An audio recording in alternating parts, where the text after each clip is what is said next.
Quand on lit votre enquête sur ces privilèges accordés aux hauts fonctionnaires depuis des années, privilèges qui perdurent sous l'ère pourtant du nouveau monde voulu par Emmanuel Macron, finalement on pourrait résumer l'histoire par c'est une bande de copains qui nous dirige. Ouais, en tout cas c'est une bande d'anciens énarques. Et plus précisément d'anciens membres ou de toujours membres de grands corps de l'État, c'est-à-dire ceux de l'ENA qui sont sortis dans les 15 premiers et qui sont donc entrés dans ce qu'on appelle les grands corps, c'est-à-dire l'inspection des finances, Emmanuel Macron, le Conseil d'État, Édouard Philippe ou la Cour des comptes.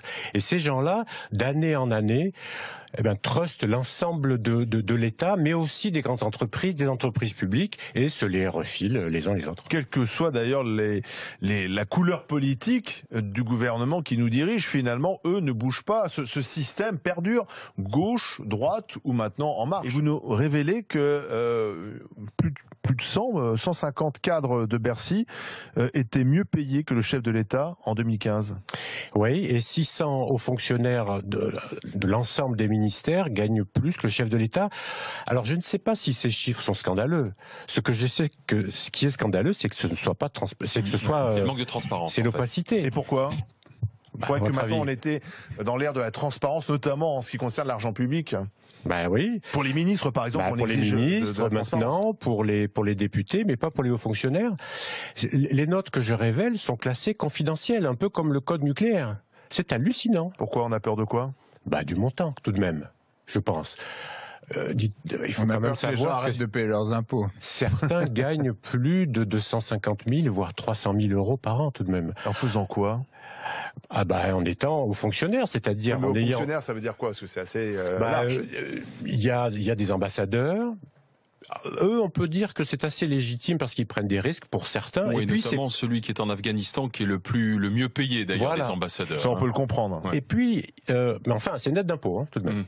Tout de même, c'est 30 000 euros net d'impôt. Mais ils sont logés, blanchis, mais ça dure 3 ans, 6 ans maximum.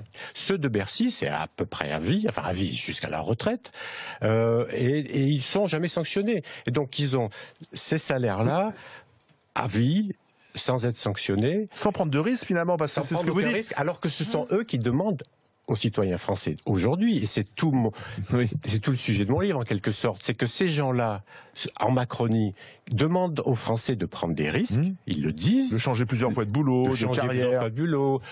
Tant pis, il y aura un peu de chômage, mais bon, on va s'arranger. C'est la vie. C'est la vie, mais pour eux, c'est pas ça la vie.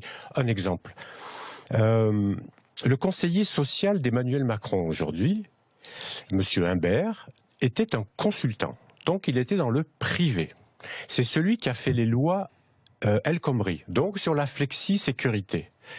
À la fin des lois, il fallait lui trouver un job. Il était consultant.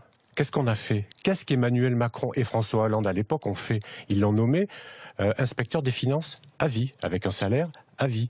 Et c'est ensuite le même monsieur Imbert qui est devenu conseiller social de Macron, pour faire les ordonnances, les fameuses ordonnances droit du travail, encore plus de flexibilité, mais qui ne s'appliqueront pas à lui.